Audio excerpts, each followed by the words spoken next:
quite getting there, though.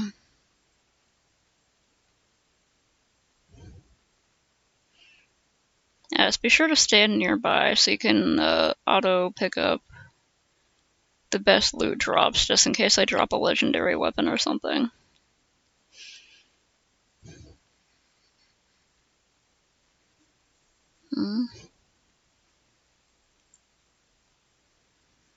Let me just move stuff around if it's gonna be a sharing YouTube's kind of stream.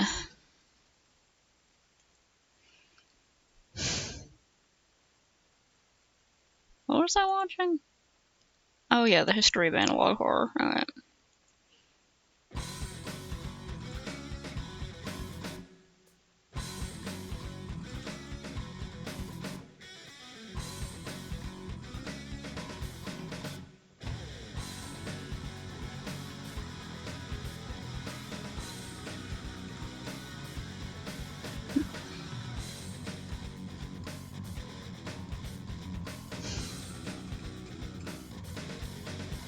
Right.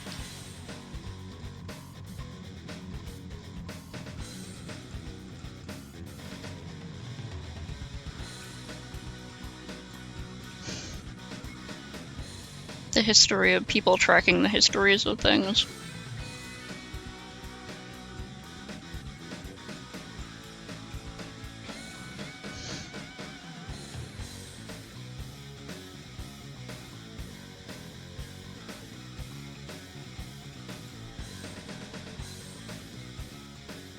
This thing needs wings.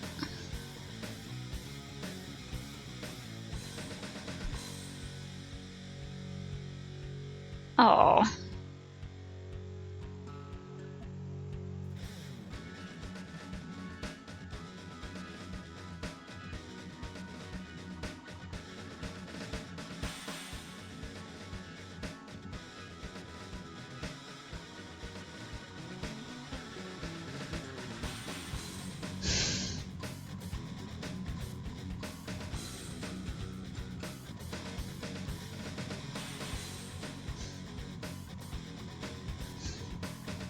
Heck.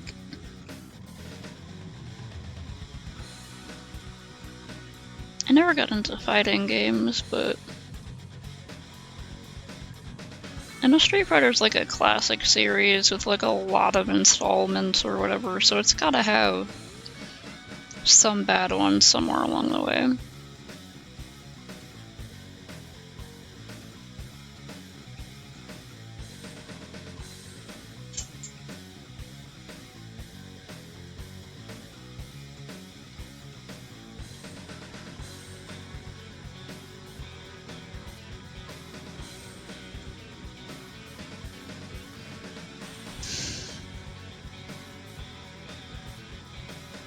Yeah. I'm guessing it was like, you know, a popular, like a sequel to a popular game, so people got all excited about it.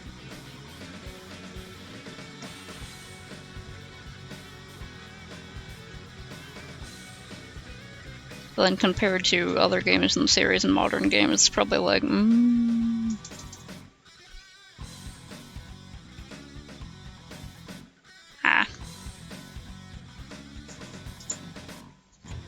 Done outdid us all.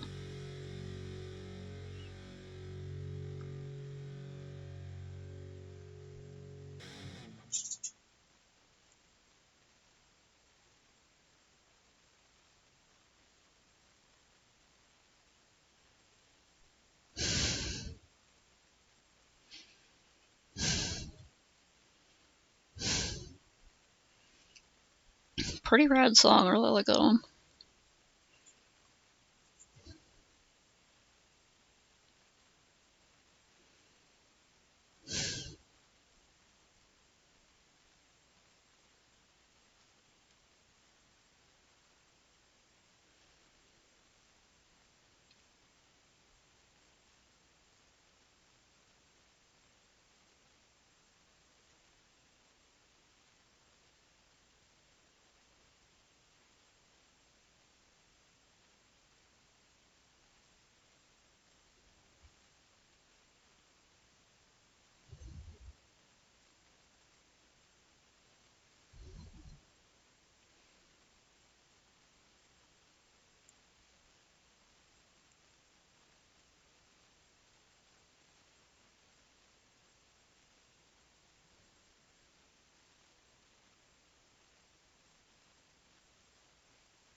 Yeah, probably a whole different style of fighting games.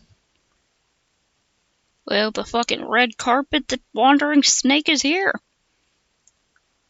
A huge red carpet is laid out. There's paparazzi cameras flashing. I already have a migraine from all the flashing. Little snakes wearing sunglasses. Slithers out of a limousine. The limousine is, of course, comically long.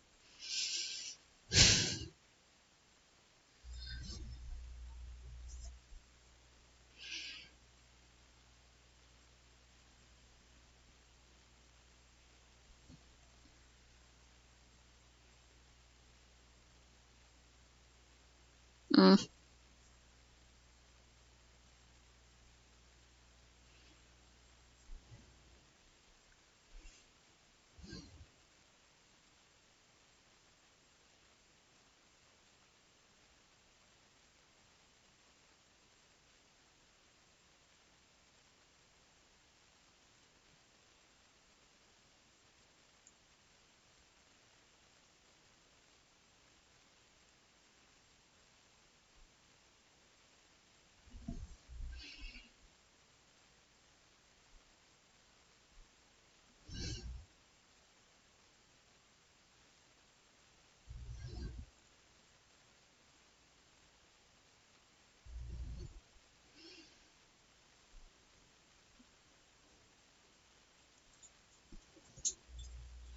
The little snake had just gone on a big adventure.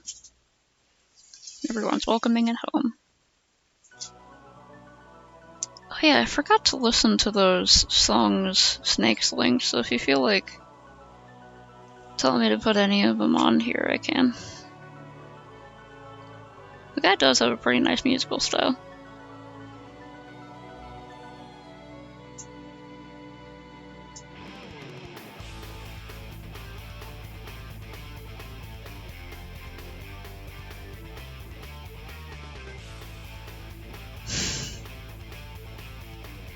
No problem.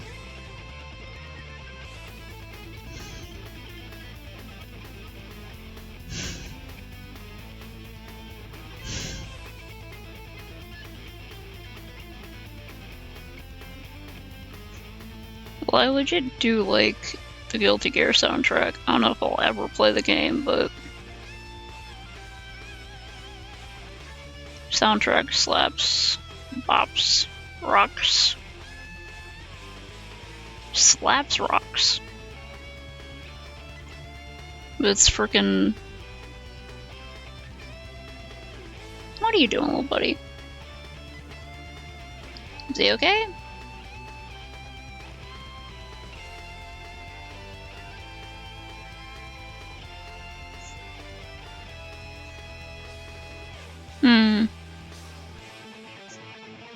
Oh.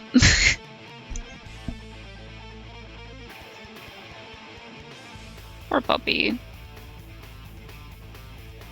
Didn't seem to have any trouble earlier.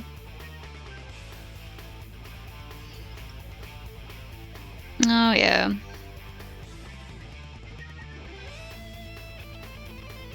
Yeah, no problem, I wouldn't. When there's like a game series with a bazillion freaking games in it, like Final Fantasy or something, or like any long-running game like that, I pretty much just ask the fans which ones they would recommend to an absolute noob that they think the noob would get like a good experience out of.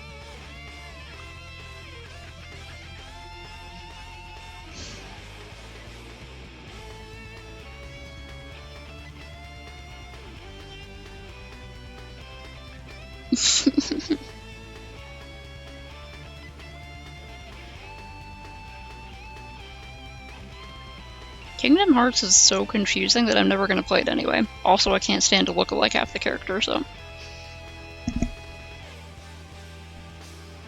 They called it Petite. That's adorable.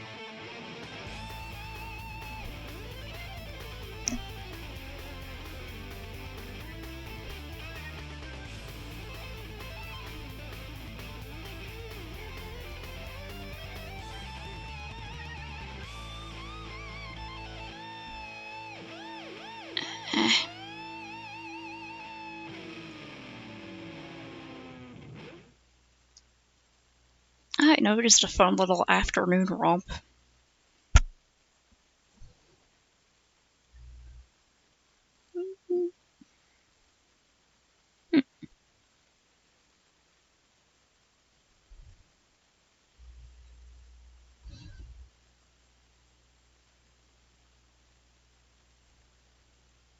Nice. So very funny to me that it's called Xrd.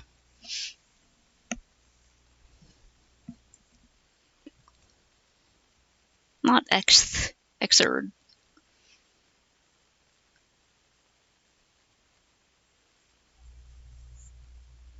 I have not listened to those yet, but I could like pull those up. Picture perfect ass cookies. Nice trying new body poses. One.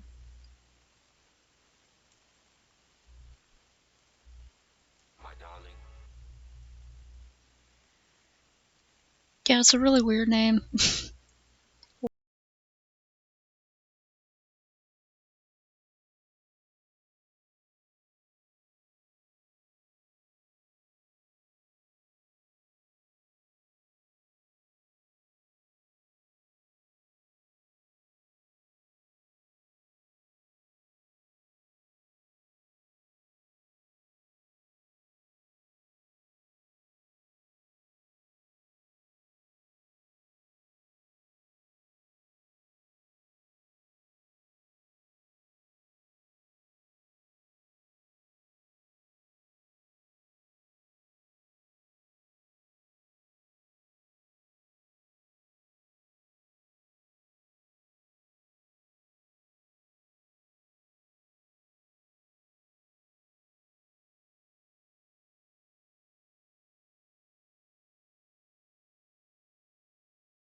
Daunting. But depending on how you want to stylize it, you can just fucking do whatever you want with tattoos. Well, it can be fun to think about, like, how they move around the limb and stuff like that. Oh my god. Fucking god damn it. Okay, so I was pulling what I thought was very carefully and gently on the nib of my little screen pen. Notice the little thing that goes in the end of the pen so that you can use it on the screen. They're replaceable because they get worn down. I was trying to just gently extract it, but apparently I pulled too hard and I freaking dropped it, and it's very small and I don't know where it went. I am presently in my bed because I had to lay down for this. I was gonna work on something traditional, but I didn't want to be at my desk. I freaking don't know where my goddamn nip went, son of a bitch. I gotta, like, get up. Yeah, hold on.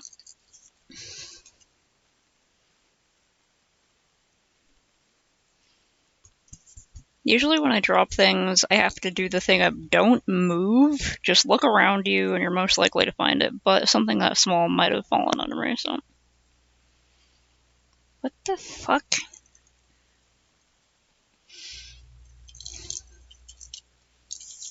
Eesh, yeah, I heard some of the, like, more northern areas have been getting pretty bad heat wave recently.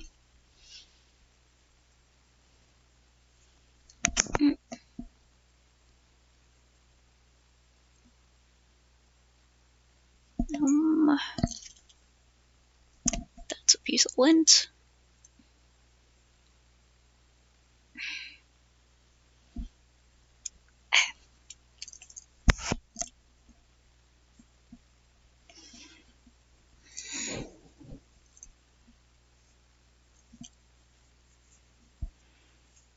I swear if it fell off the bed. That's a thread.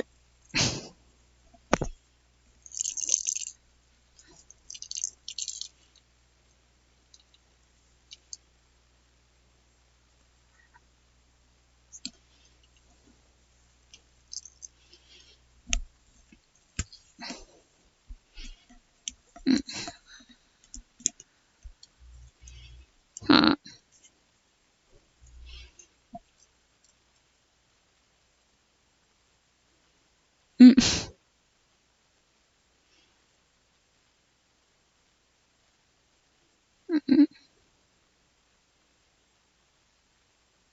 Yeah, that sucks. Also, that's creepy behavior. I'd probably be like, yeah, that ain't cool, buddy.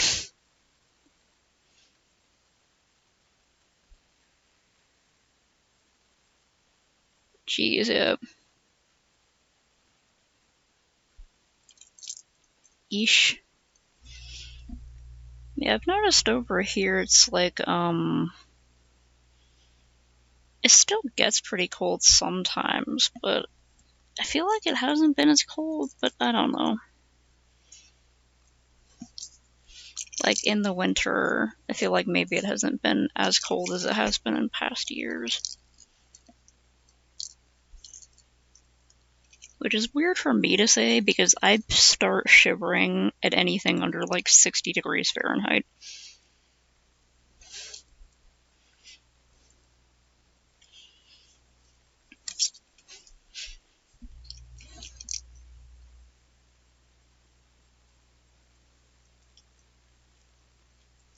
Fucking son of a bitch, goddammit.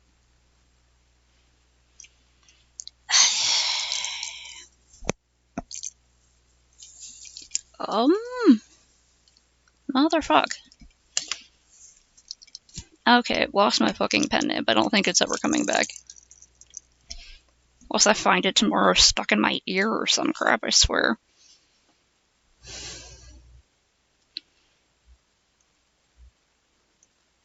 Hold on. I can't remember the mental calculation.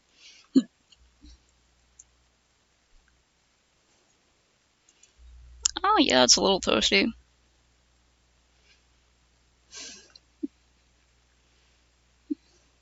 Does it not usually get up to that much? Well, you said currently. So if that's at night, then geez.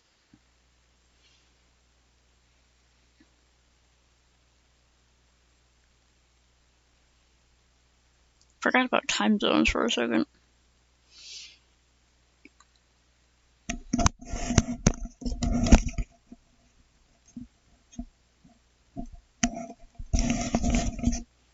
Yeah, that's creepy.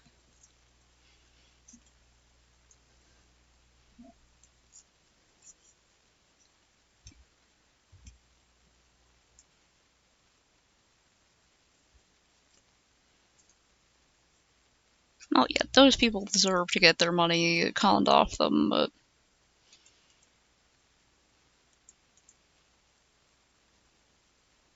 Also, yeah, humid heat is the worst variety of heat.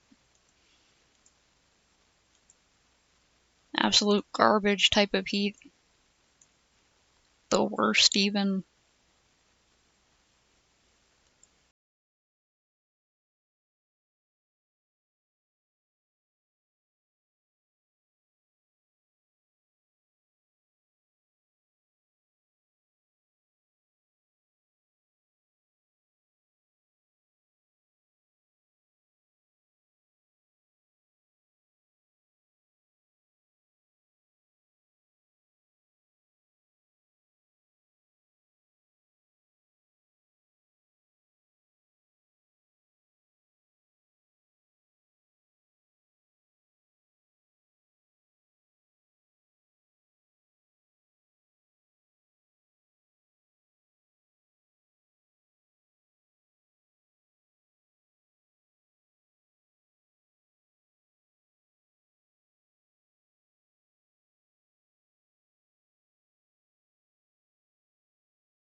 My own timeline of things, but it used to be really rare for it to rain here. It used to be like a big fucking deal. I know we were in a drought for a long time. Over the past some years, we've gotten more rain, although I feel like uh, it's slowing down a little bit. It's just like really weird to have the thunderstorms and the humidity and stuff because I ain't used to it.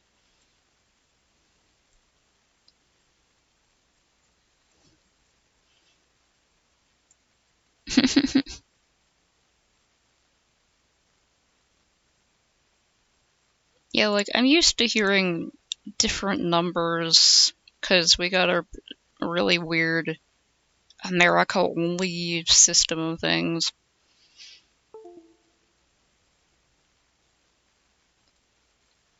Like the number I'm used to are like I said earlier, I get cold if it's anything under 60 Fahrenheit, which is like what is that?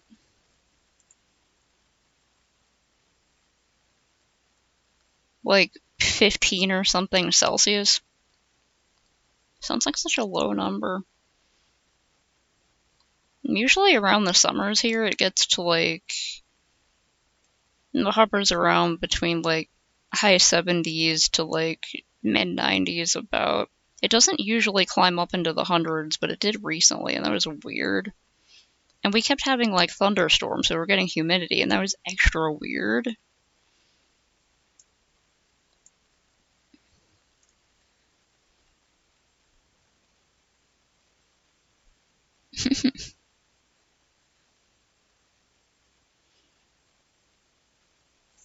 Mm-mm-mm.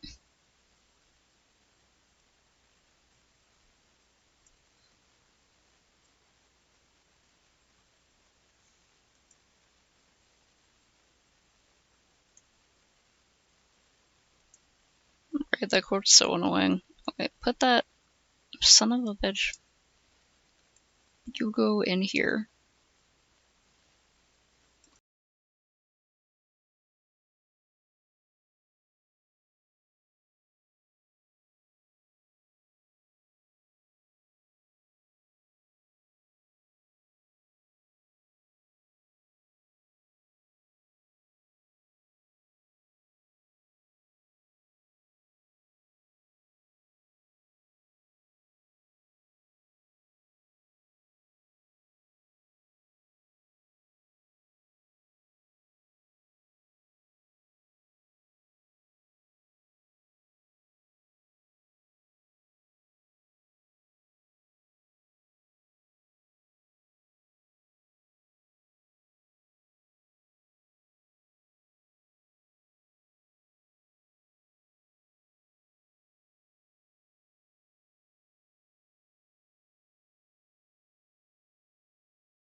I think I saw that being screenshotted and sent around Tumblr one time.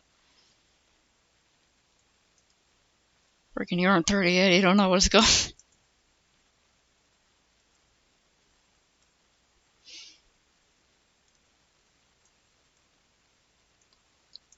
One of those moments where you're like, oh, you sweet summer child. You don't know discomfort.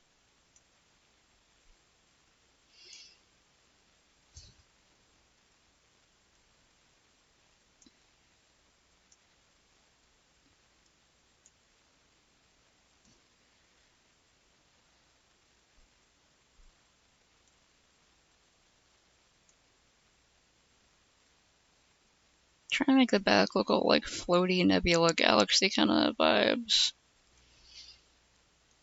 Also kind of dreamlike. There's gonna be stars and stuff. I do know that guy's extremely popular on Tumblr.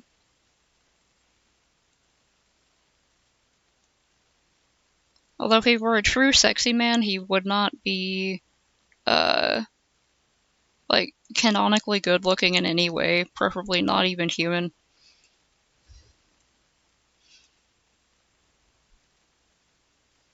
But he's definitely extremely popular among all the indie game fans on the site.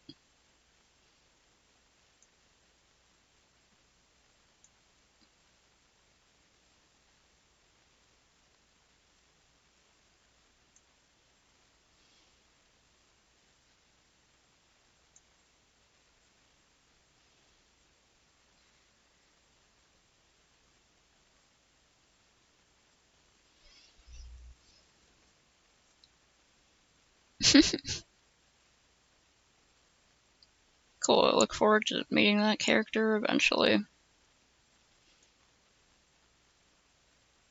Nah, I am between games, so I could start it up, but depends.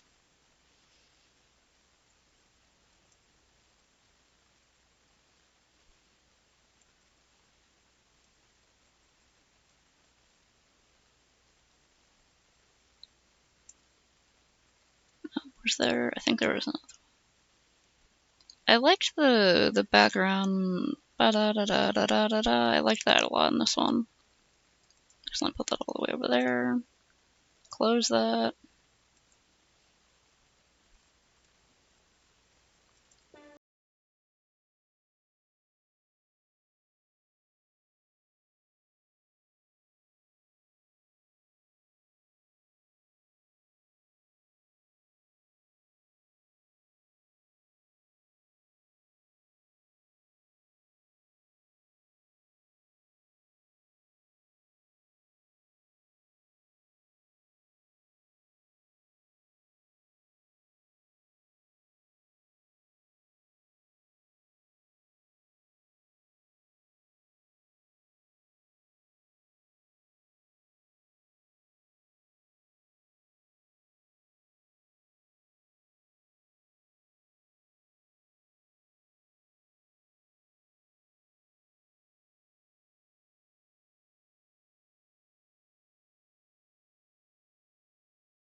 That's probably my favorite one. I've heard enough. Ken Kitoragi, you worked with this asshole. What do you think? Is it possible this drunk piece of Why shit is that so could ever quiet? rejoin the force? Well, it's true. He is drunk. And he's probably also a piece of shit. I mean, he did use his gun. And he lost his badge. And he did crash a giant police truck into the water. And I'm pretty sure he pulled the gun on a kid. And that was after he got it back, so not when he was on the bender. He was sober for that, although he could have been on speed. I'm not sure if I mentioned that he does a lot of speed, on top of being a communist, a socialist, an ultra-liberalist, a disco demon, and some kind of venture capitalist. which boggles my mind. I don't understand. So? He's also the best damn cop on the force. We had you going there, you piece of shit. We had you really going. You thought we were going to fire you. We're a bunch of cops, dude. We don't care. You can't really be surprised, can you? I mean, it's not like you just suddenly started being a terrible person. This is just part of a larger pattern. Thank you for playing the game. And Thank you for being a friend. you piece of shit, Harry. Oh yeah. Fucking delightful.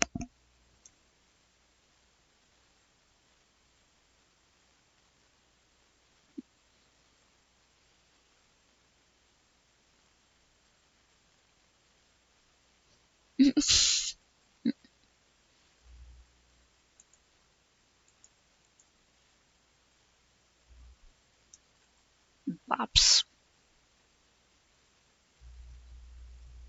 That was pretty great.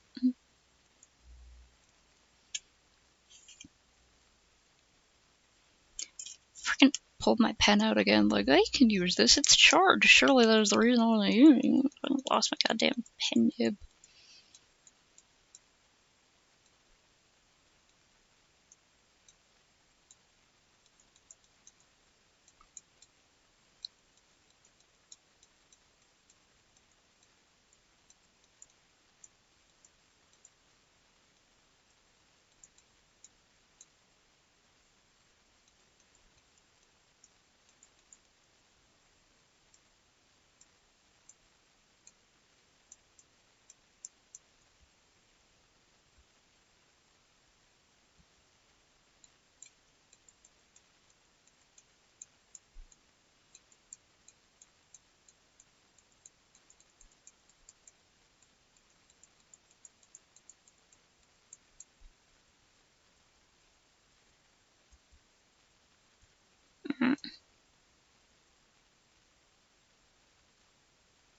Man. I need to put a bunch right there.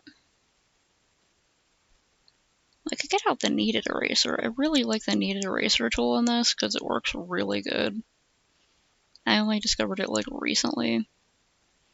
Real life kneaded erasers can also be super useful. Also, very fun to play with.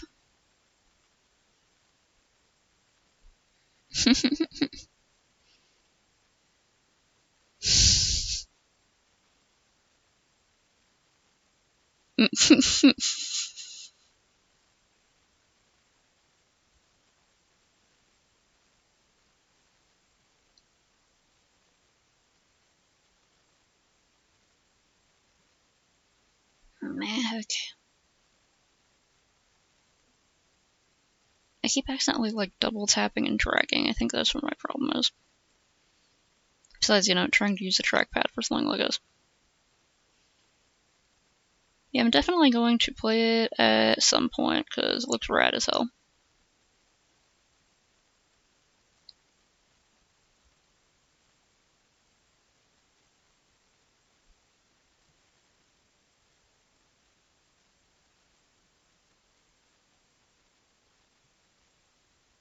It's been out for a while, and I've known for a long time that it's really good. It's just one of those things where I'm bad at doing things.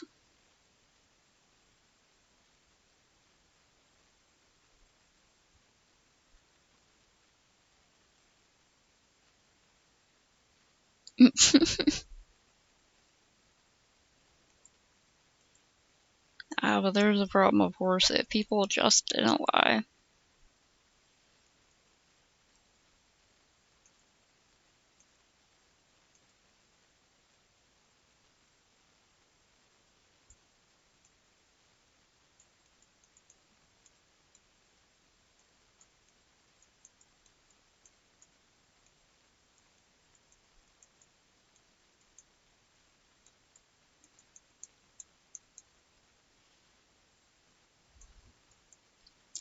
I will try to remember. Like, I got it a while ago. I know they were doing a sale.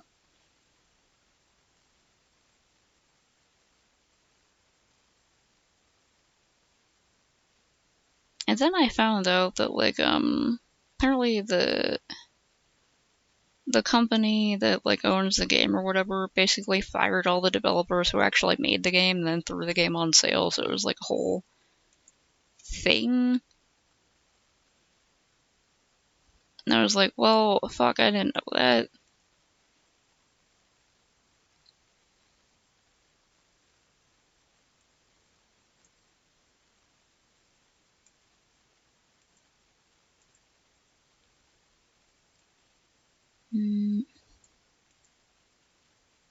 Yeah, it's in here.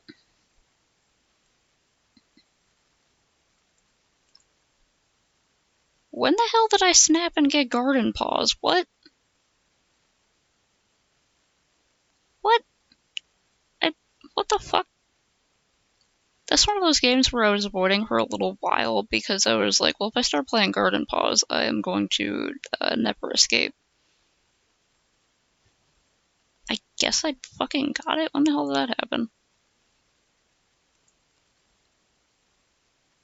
This is gonna be the next one. I know this is... well, I'm pretty sure this is a rhythm game, I think. Yeah, Thomas Alone was gonna be the next one. Unless I decide to start fucking playing Garden Paws, which apparently I have now. Man, fuck.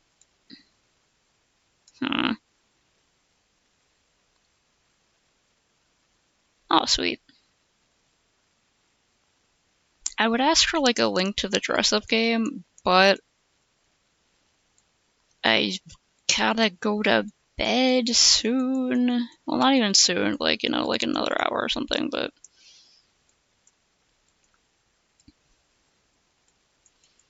I can spend, like, way too much time on freaking dress-up games. And I would like to have the brain power to work on the dress-up game I was trying to make myself, or at least draw all the assets for, and then put it on one of those make-your-own dress-up game websites. Do I have that on this laptop, or is it in...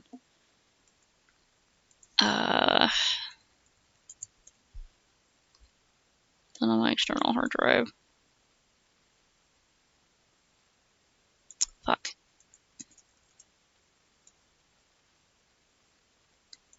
Damn it. Okay, so it might be on my external hard drive.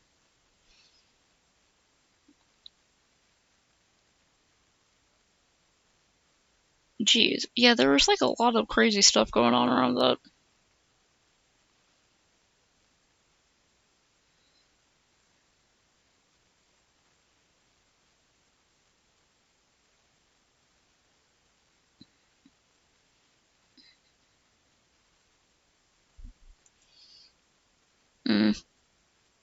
Heck.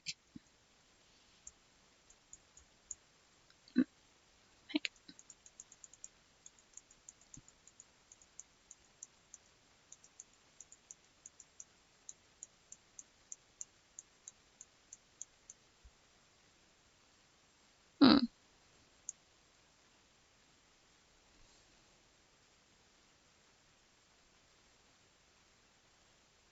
I'll probably check it out. Just like later.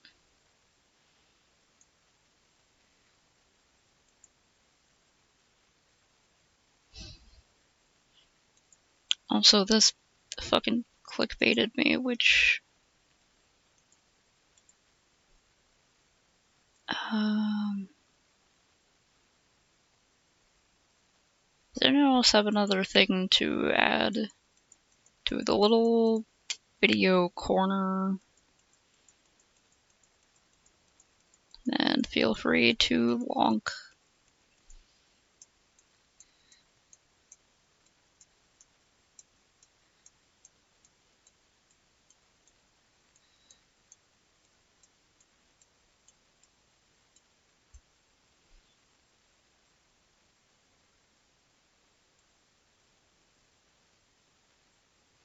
No prob.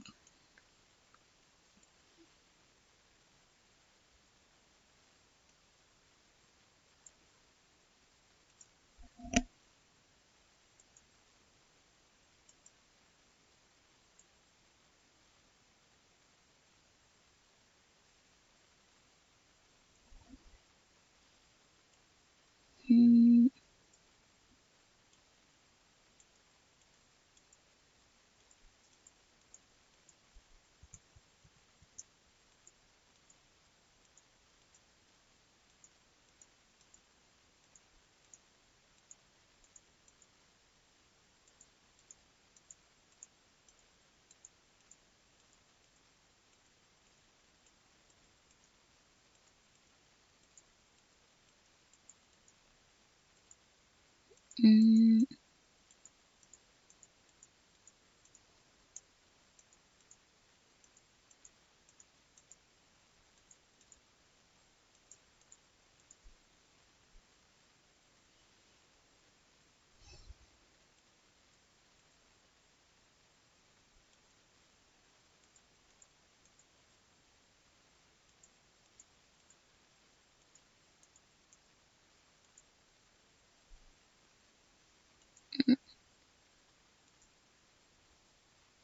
Oh yeah, the new Goth Cowboy.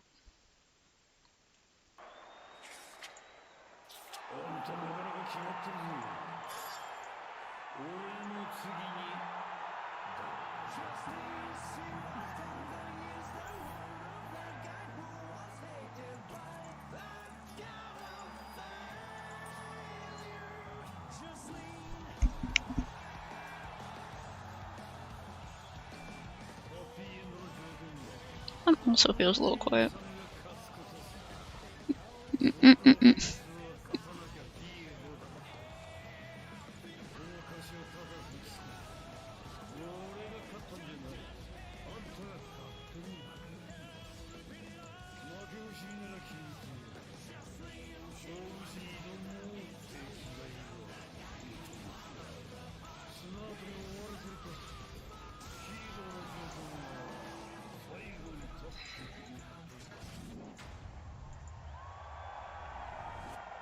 I like him.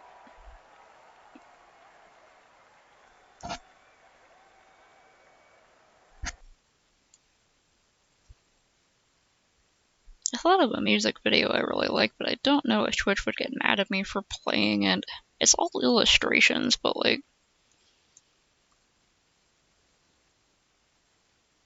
hmm,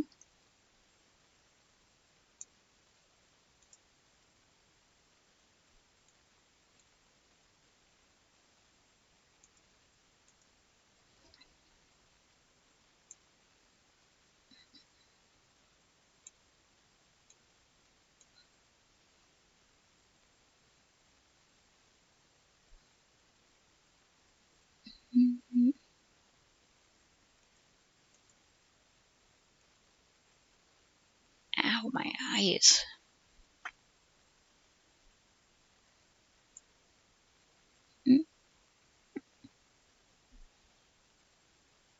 I'm gonna click on this random game trailer. It looks cute. What is it? The one with the fucking banjo or whatever? The ukulele.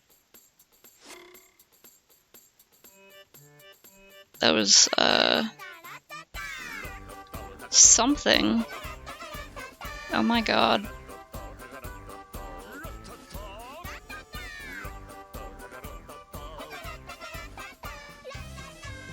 Wait, it's like a rhythm adventure battle game?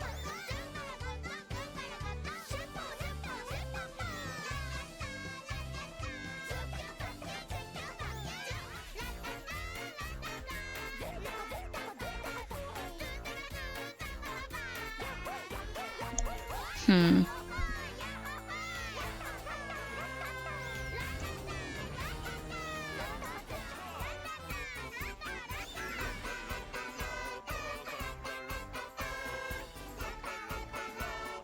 Trying to figure out what color I should make the Furby.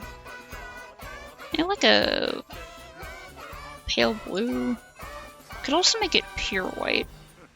I think that would be kind of creepy. I think things that are just like pure white, like all of their features are white, are like really creepy. Not like albinism, but like, you know?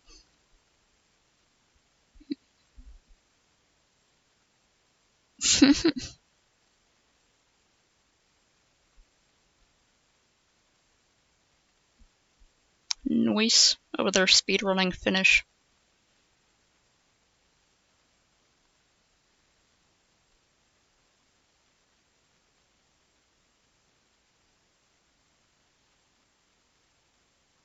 I might try that just to see how I like it. Okay, gotta put a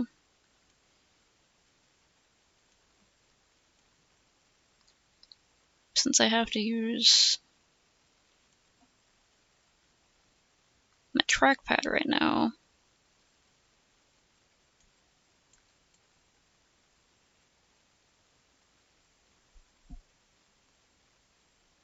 Suomalainen? I don't know what that means. I don't even know what that might mean. I've never heard of that in Moomins.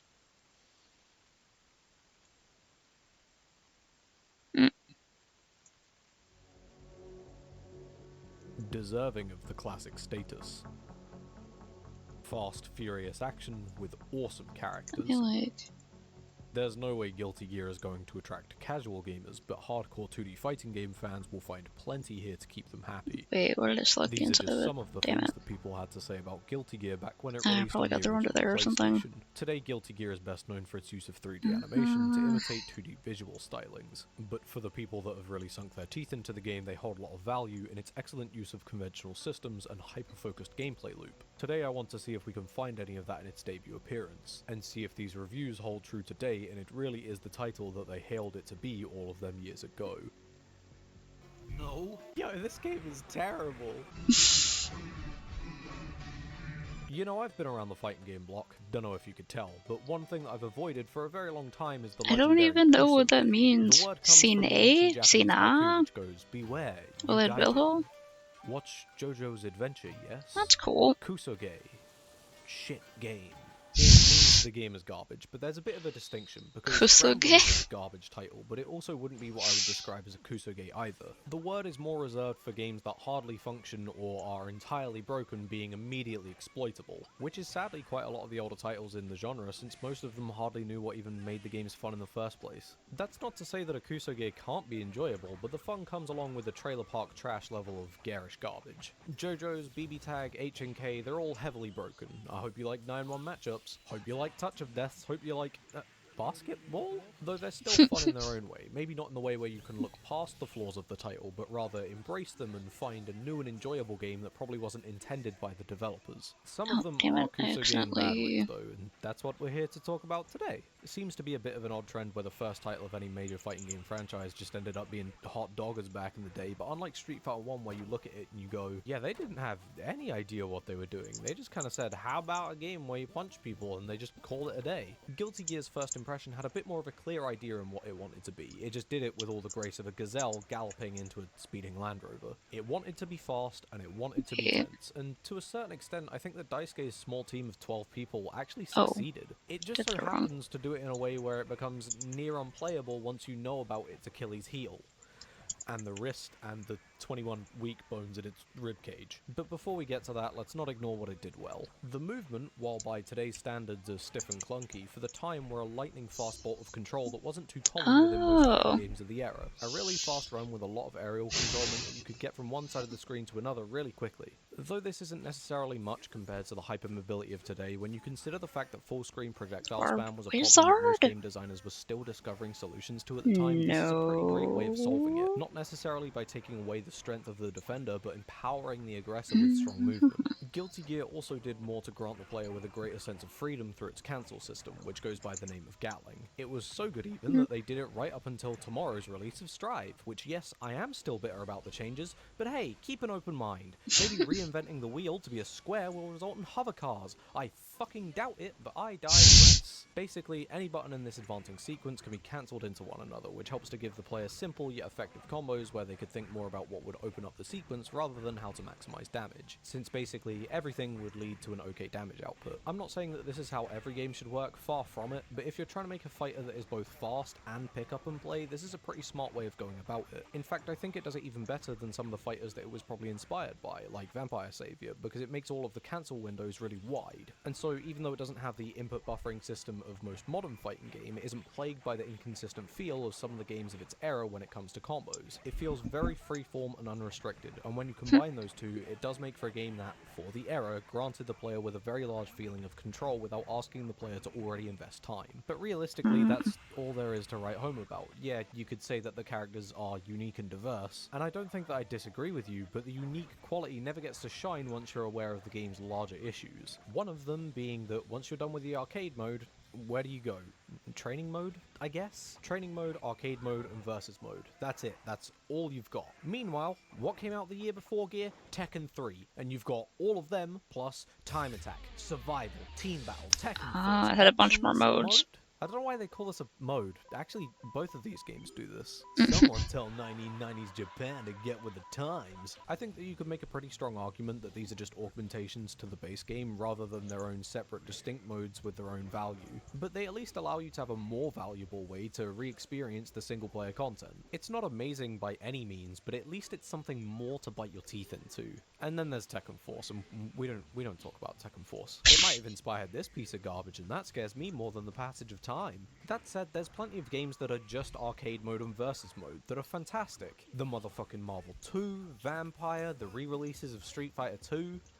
I'm gonna be totally honest with you, I think Street Fighter 2 is trash. So it's clearly not a lack of modifiers to the game that makes it the Arc System dumpster. Instead, I'd say that Missing Link's issues stem from 3 core problems: meter, infinites, and instant kills. Now, the meter by itself isn't a problem. The bar goes up, you can do a super with it. Have a grand old time. You hit them, you get some meter. Isn't this amazing and revolutionary? And then you get them down to half HP, and you have, I shit you not, infinite super. Now, for some characters, this is big silly fun time and doesn't have too large of an implication on the game, because characters like Faust, Dr. Baldhead, can't activate it unless you're in grab range. Justice, however, congratulations, you have just lost the game! The pushback, both on block and on hit, means that if Justice gets a super off with any kind of distance, she can cycle her super and there's no counterplay to it. Not everyone's super is so egregious, but once you get them down to half HP, it can be really obnoxious trying to play with them because every single interaction will come with a 35% HP dealing super behind it. Not that you're likely to ever get to that point, because Missing Link is riddled with infinites. Now, an infinite by itself isn't always bad. Sometimes it can add a lot of weight and suspense to a game through heavy consequences for reckless actions, like the way that Happy Birthday situation works in I Skull. cannot continue this without, like, actually drawing. Infinite the assist. But they can also not be good, like the Dante Infinite in Marvel, which is long, Add a little slow,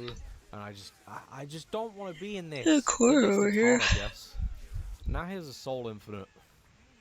It's literally one input. Oh, that's fine. Who cares? It's not like, what the fuck is that? Let me introduce you to the Taunt Cancel, and some of you might be recognizing this from the future. I've got a pretty strong feeling that this mechanic became the Roman Cancel, but I've got no way to confirm that, so put it on the wiki and make it a fact. A Roman Cancel removes any recovery from a move and costs some bar, which allows you to extend your combos and have some interesting decision making to do with your meter. Now, if you were to remove the meter I understand some of aspect these and words. allow the player to just do it constantly, you'd create infinites, and it wouldn't be fun to play against, so most of us would agree that this is dumb.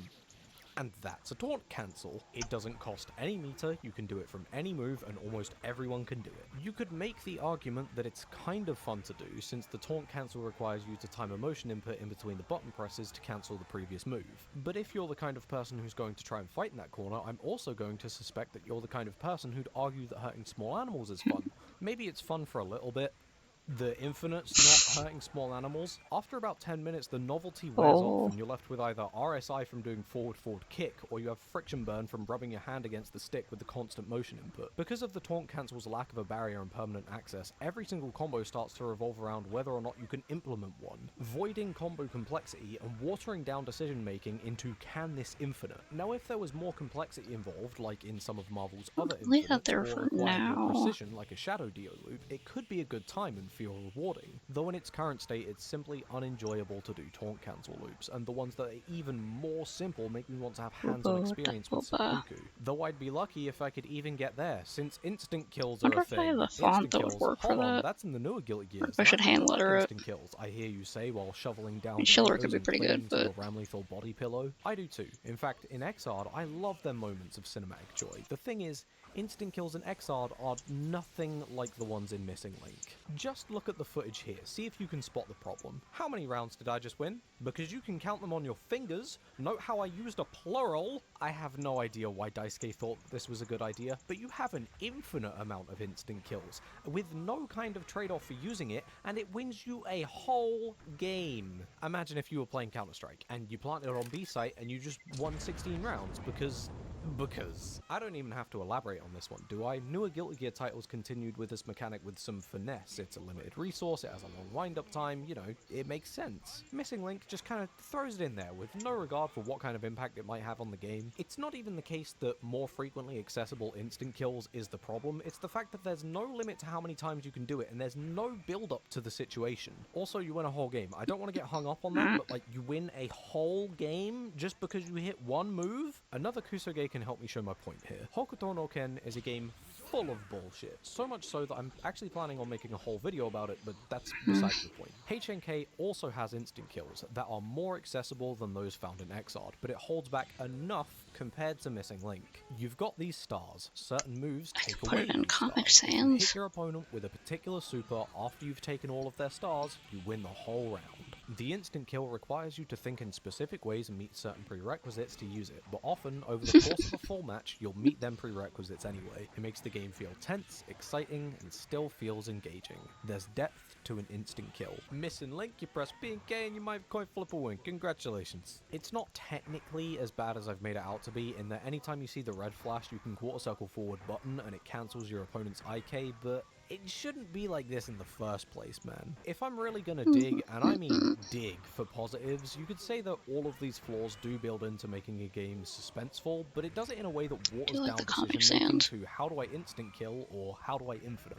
It's not like there's no depth here, but it's not a depth that anyone would care about. What doesn't help is that, even as the reviews from 20 years ago point out, there's not a lot for the casual audience either. It's pick up and play, but it's not particularly interesting at an entry level, so it's impossible for me to recommend as a game to play in the modern day for people that aren't already deeply interested in the genre. Its systems are so deeply flawed in plain ways that you're incredibly unlikely to enjoy it as someone who's more invested in fighting games. I guess if there is anywhere that the game can be seen as valuable, it's in two places. It belongs as a 7 out of 10 drinking game, because the instant kills alone make the game meaninglessly volatile. Freaking Actually, that's a really good idea. I'm definitely doing that when tournaments come back. Or as a place to reflect about how far Guilty Gear has come. If you're not familiar with Guilty Gear as a franchise, you might not know, but Guilty Gear has a whole lot of bad games. The DS one sucks, the MOBA sucks, the fighting game sucks. Isuka specifically. I'm still not over how bad this game is. While they're terrible, they miss the core of what makes Guilty Gear, whereas Missing Link still attempts to retain some of that. It's fast, it's tense, and it's trying to be accessible. It just so happens that it's unfortunately also very mid. But despite its fish out of water entrance to the world, it's still the I could spark put that it in developed Comic into the Sans franchise and that we know then today. I never want to explore this part of the past ever again, but it at the very least gives me a lot of hope for the future of the series as we head towards the next release. Hell, if this can become this, I'm damn excited for whatever this turns out to be. definitely got a And glow up also there. very scared that it becomes this. Hey, you want to find out what it becomes with me? Follow Twitch, do a subscribe if you want to support directly, do on YouTube, Twitter, click bell, follow my orders.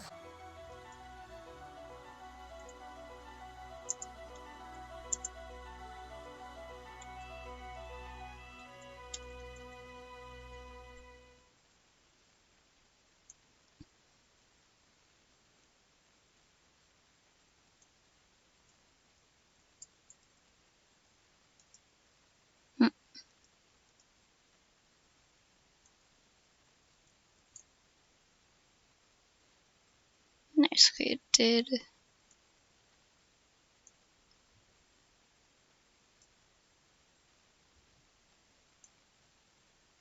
did translate.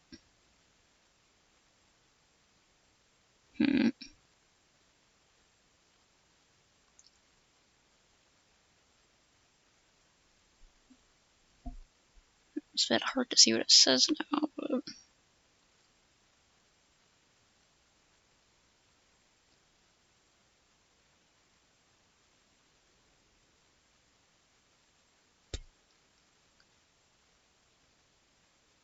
how long this guy's videos? I'm gonna. Let me ask you something.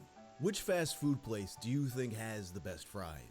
God, asking that, it makes me feel like I'm one of those Burger King. children's YouTubers that has like the Mr. Beast style captions and whatnot.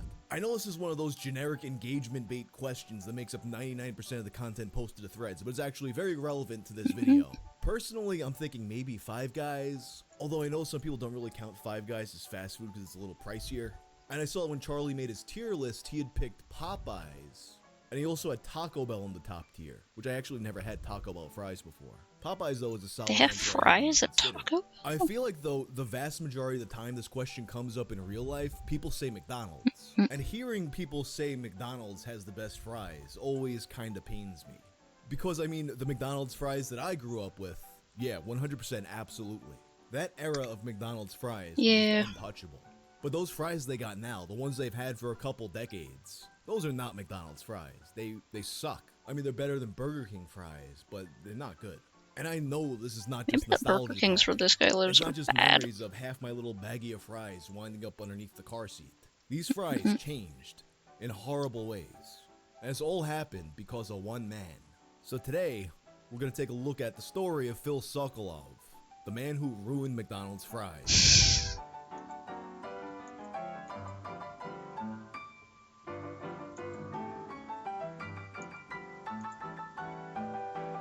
This video is sponsored by NordVPN. You ever go to watch a movie or stream a song and you see, hey, this isn't available in my location, but it is available somewhere else? For example, recently I was thinking about the movie City of God. It's been a really long time since I watched it. It's not playing in the US though, but they do have it on Brazilian Netflix. So I finally do what so many of you have told me to do throughout the years. I come to Brazil, with the help of NordVPN. Then boom, Cidade de Deus. NordVPN has thousands of servers worldwide, so whether you want to hide your real location for security purposes or just watch something that's not available in your area, Nord's got you covered. And you can do this on all of your devices. One account allows you to secure up to 6 devices at one time in any combination. Right now, you can get a 2-year plan at a huge discount plus 4 free months when you use my link. NordVPN.com/Wang. It's risk-free with Nord's 30-day money-back guarantee. That's NordVPN.com/Wang or click the link in the description below. Despite being known as a burger place, depending on who you ask, it's really McDonald's fries that made them. Their self-described founder, Ray Kroc, wrote as much in his memoir. The quality of our fries was a large part of McDonald's success. One of my suppliers told me, Ray, you know you aren't in the hamburger business at all. You're in the French fry business. I don't know how the living hell you do it, but you've got the best French fries in town, and that's what's selling folks on your place. And all that came tumbling down because of one man named Phil Sokolov. Born in 1922, Phil always had a desire to be the center of attention. He took up tap dancing at the age of 6, placing first at the local talent show. It was the start of a showmanship that took a different turn 3 years later. The boy learned how to sing, impressing family at weddings and bar mitzvahs. He dreamed of being a vocalist, but was stuck working at his father's fruit market. That only changed after high school when he was able to leave Nebraska and pursue a singing career. His next 4 years were on the road with a succession of different bands. They performed in ballrooms and nightclubs across the country. Phil embraced this lifestyle until turning 21, when it felt like it was time to settle down. He returned to his home state in search of a stable source of income. This took him to construction, where he built houses, sometimes 2 at a time, off speculation. It was during one of these jobs that he realized suppliers were overcharging. That meant that he could easily undercut his only 2 competitors. This culminated in 1955 with the launch of Phillips Manufacturing Company. It was such a success that the venture ultimately made him a millionaire, and these profits only soared as the company grew over the next 10 years. By all accounts, this man was already set for life as he got married and started his family. It seemed like there was nothing in the way of his comfortable retirement. But then it happened. On October 27th, 1966, Phil suffered from a heart attack. Given its mortality rate at the time, the 44-year-old's survival was something to celebrate. Yet he couldn't get over the fact that it had happened at all. Phil elaborated on this dilemma in an interview. I was thin. I did the Royal Canadian Air Force exercises every day. I ran a mile every day, under 7 minutes. My blood pressure was low. I didn't smoke. I knew how to handle stress. I had a wonderful wife and a happy marriage. Phil was in otherwise good health, which made this heart attack seem random. That is until he consulted a doctor who warned about cholesterol. Cholesterol is a fatty substance used for many essential functions of the body. It's harmful in excess as it can build up in the arteries. His levels were dangerously high at 300 milligrams per deciliter. This, as it turns out, was a reflection of the patient's poor diet. He was addicted to hamburgers, hot dogs, and anything greasy. Upon learning this, Phil was prescribed a low-fat diet, and it lowered his count by half. This completely changed the entrepreneur's attitude towards life. He obsessively researched this subject on his own. By the end, he knew enough about this topic that he would proclaim himself an amateur cardiologist, which tells me that in the modern day, Phil would have been the most annoying type of Reddit commenter. This information stuck with him for years, informing all of his decisions about how to eat. However, for now, it was just limited to his own life, as this was early research. It's important to recognize that at this point in time, there is still a lot of debate over its connection to heart disease. This was the 80s, man. That continued until the publication of a 10-year-long study in January of 1984. It was the first conclusive evidence that lowering cholesterol could prevent heart disease. It found, across 4,000 men, that lowering cholesterol by 25% cut the risk of a heart attack by half. This paper was sponsored by the federal government and came with dietary guidelines. It recommended a lower intake of cholesterol as well as fats and saturated fats. There was fear over the fact that the average American's cholesterol level was well over 210.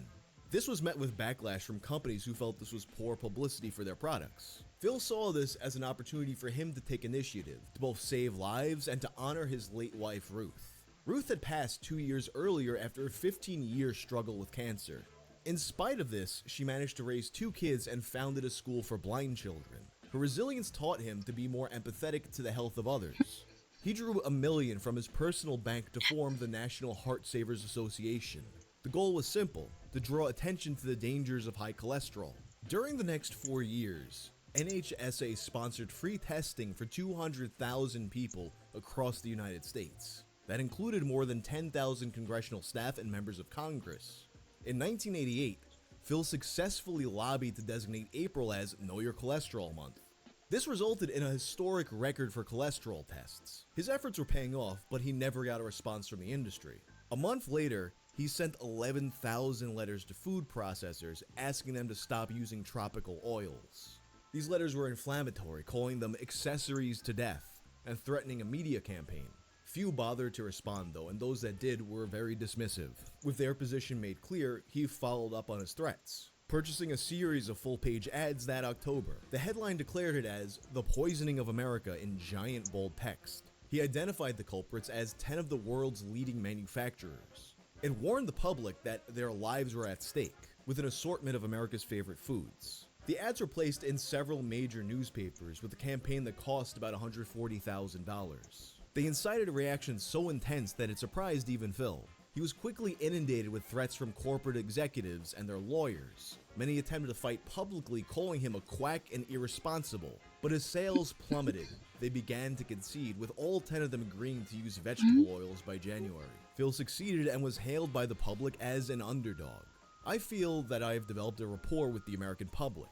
They like the fact that a little guy in Omaha is sitting here and taking on Nabisco, a $25 billion corporation. I've had some success, and I've made a lot of money, but compared with Nabisco, I'm a pimple on an elephant's fanny. Not only that, but his motivation literally came from the heart. He frequently spoke of the heart attack that came after eating too much fast food. It was just a matter of time before it became the focus of his crusade. And this brings us back to McDonald's. Beef tallow is a rendered form of beef fat used as both an ingredient and for cooking. It was a staple to the franchise as part of their elusive Formula 47. Yeah, This they used to secret put that stuff recipe in entails a everything. special mix of beef tallow and oil blend. It dates back to the brand's inception, being used to fry the very potatoes Kroc fell in love with. Of course, the saturated fat now proved controversial amid these health concerns. Many chains, including McDonald's, had already begun to fry some products with vegetable oil. But that change was far from universal, with potatoes always made an exception. This self-admittedly came down to a matter of taste, as the fries were much more temperamental. That of course didn't suffice, as Phil took aim at the figurehead. McDonald's is the leader, and consequently, when you say McDonald's, you are including Burger King and Wendy's. It may seem like a Herculean task, but by then he'd already spent $2 million for the NHSA. So on April 4th, 1990, Phil launched another wave of attacks. The Poisoning of America Part 3. They focused on the nutrition of the restaurant's hamburgers while promoting a call to action. It called on them to cut beef tallow and lower the fat of their meat by 10% to give our kids a break today. McDonald's was quick to rebuke the PSA, claiming he was spreading misinfo.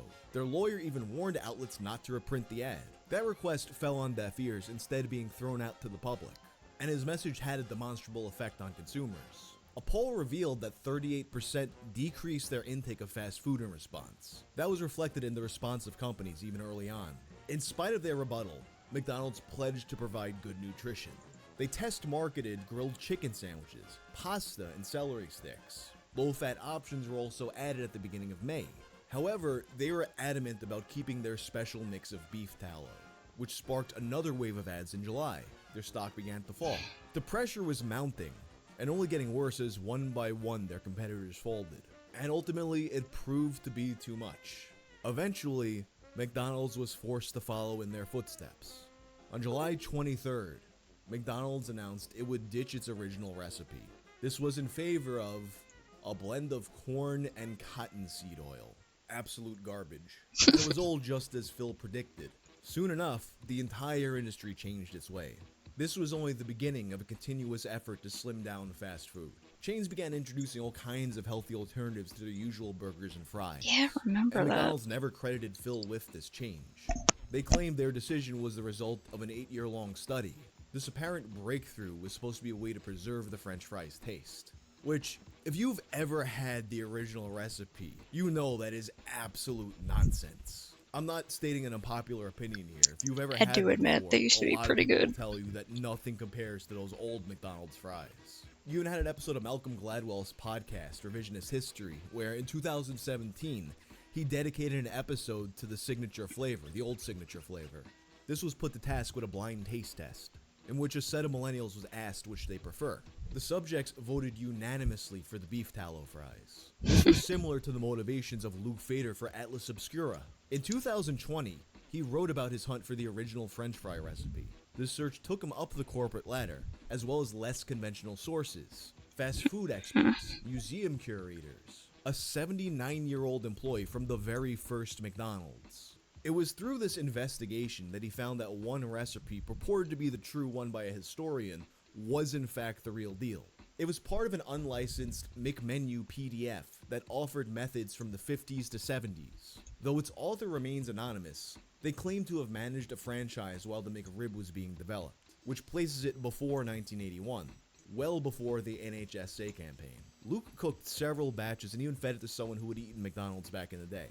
It was accurate enough to bring back memories from the man's childhood. The author then reviews it himself with glowing praise. The McMenu PDF fries pack a serious punch that left my palate screaming for more. A subtle, beefy umami saddled neatly next to the underlying sweetness from brining. The crisp, browned edges provided an audible crunch. The insides retained a sweet, buttery texture. My only complaint was that I had to stop eating and photograph them. They are hands down the best fast food fries that I've ever eaten. The instructions are available in his article for anyone who's interested in trying the recipe for themselves. With all that said, this isn't even close to the end of the story. There is intense debate over regulations for detailed ingredient labels. It was to be made mandatory with the Nutrition Labeling and Education Act of 1990. The bill passed the House of Representatives but languished in the Senate. That was largely due to the protests of food processors. Because of this, Phil ran $650,000 in national ads calling for the public to act. And they overwhelmingly did, to the point that he was credited with the eventual passing of the bill. The bill's author, Representative Henry Waxman of California, said, his ads played such an important role in educating the public and the Congress. What he was able to do on his own as an individual is an inspiration. Freaking This bill is a tribute to lost his the tenacity. nape that goes in the end of my tablet pen. Achievement, helping fill aisles with nutrition labels. So I'm trying to Following find this, things I can his do, public profile was reduced, with most of his efforts taking place behind the scenes. Those days as Which an is my outsider were trackpad. over. His calls were always transferred to top executives they knew by first name. There were some notable exceptions to this, though. He later argued against 2% milk, encouraging parents to buy skim instead. In 1997, he urged Michael Jordan and Tiger Woods not to endorse McDonald's. And throughout it all, he remained a local celebrity, being invited to sing at the Omaha Press Club.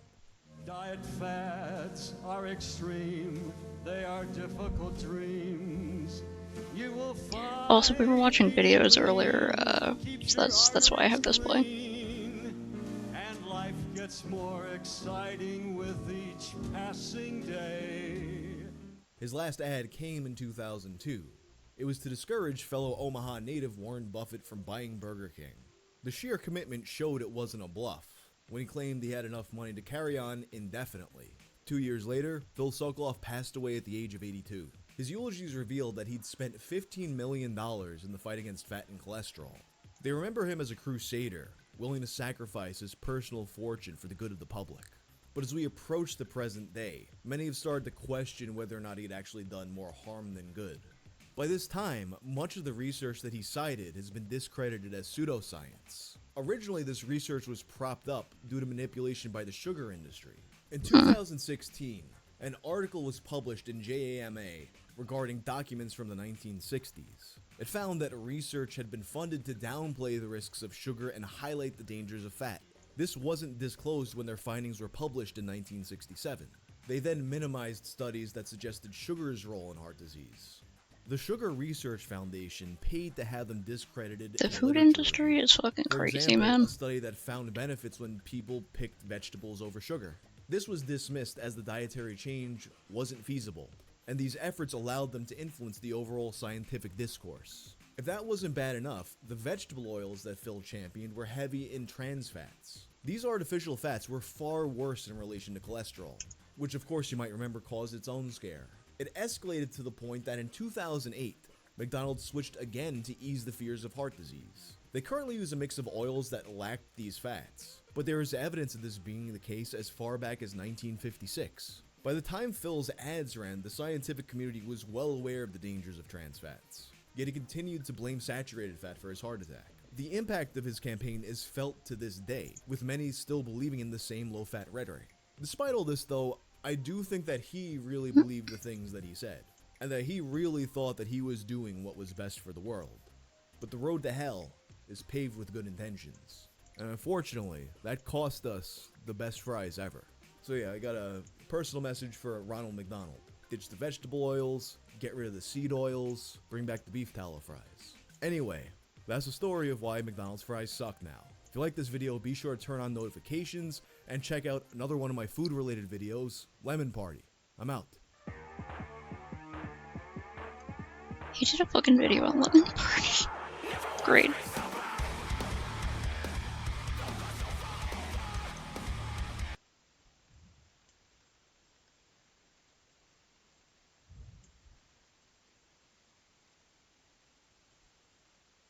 If anyone else wants to send a thing, feel free. Otherwise, I'm probably gonna...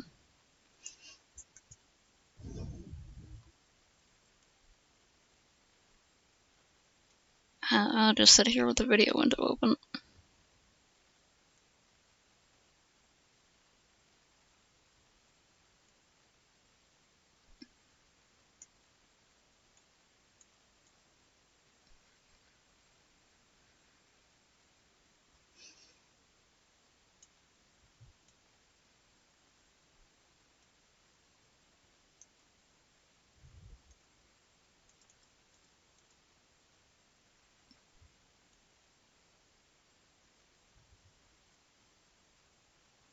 What I should really do is sign off and try to figure out how to order more nibs. Or a new pen or something. It's just a tiny little pen that comes with the laptop. And I freaking lost the nib on the end of it. So it doesn't work right now.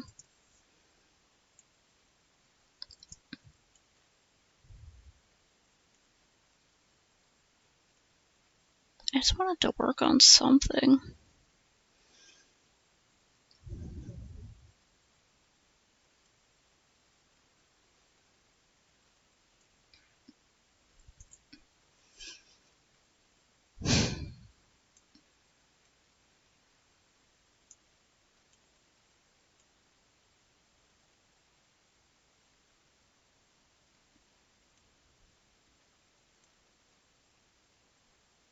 I don't know what color eyes this cat is. That's good.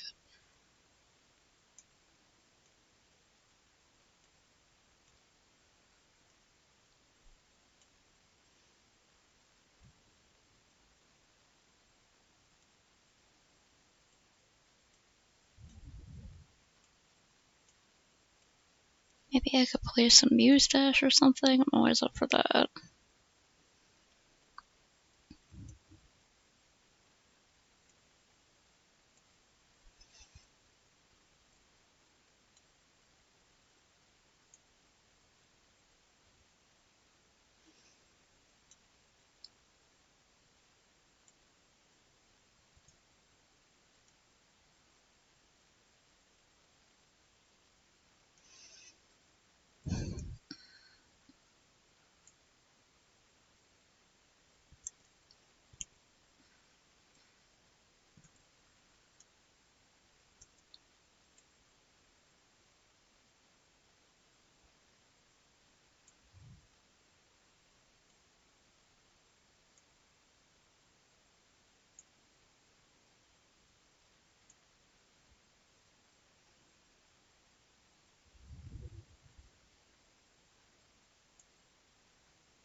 actually do like a background.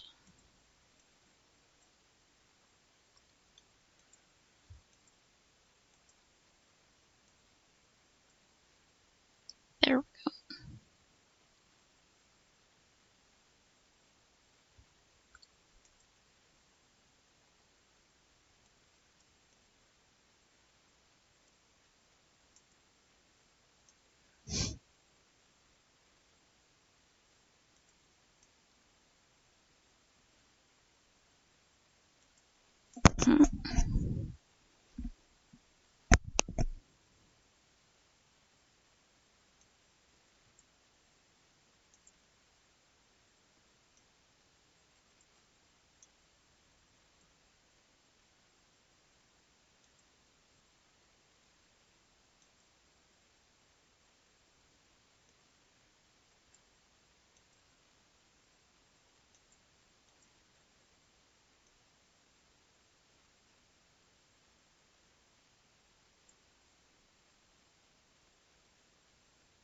Hmm.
Hmm.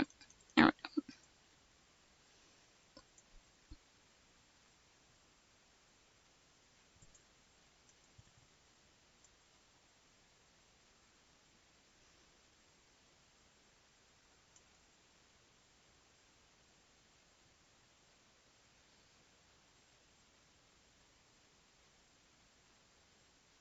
No.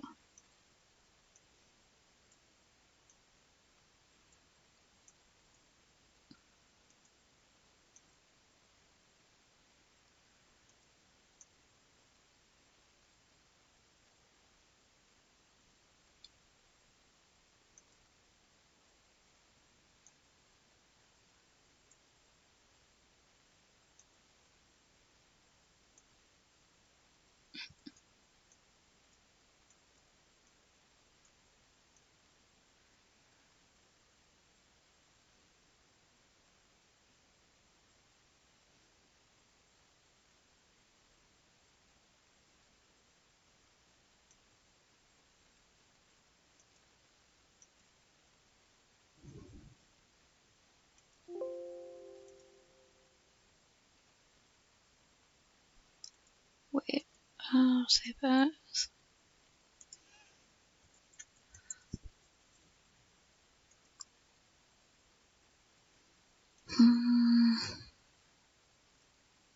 Well, I'll be stopping 30 minutes late, but like I can't continue working on any of the other things I was trying to work on until I find that nib or replace it, so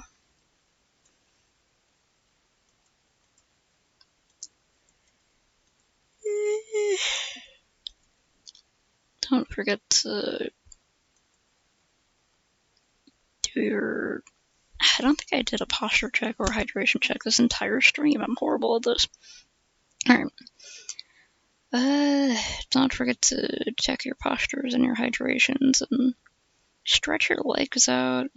Do some neck stretches, hand stretches. Look at something that's not a screen for a little bit. Eye strain check, that's what that one's called. Go eat a snacko, I don't know. Go buy I freaking didn't realize that the chat was cut off over here. Oh well. I have 4